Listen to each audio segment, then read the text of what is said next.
Install Android 10 on Coolpad Illumina via AOSP GSI Treble ROM.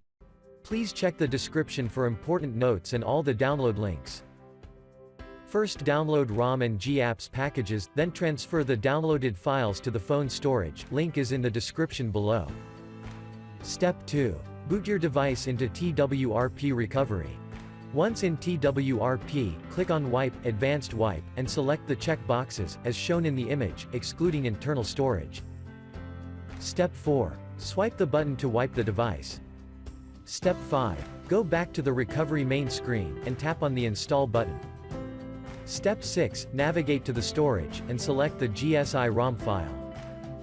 Step 7. Finally, swipe the button on the screen, to install ROM file. Step 9. After GApps flashing completes, select Wipe Cache and dalvik from bottom left side of screen, and swipe to wipe. Step 10. When the flashing process is complete, hit Reboot System. That's it, you have successfully installed the ROM on your device.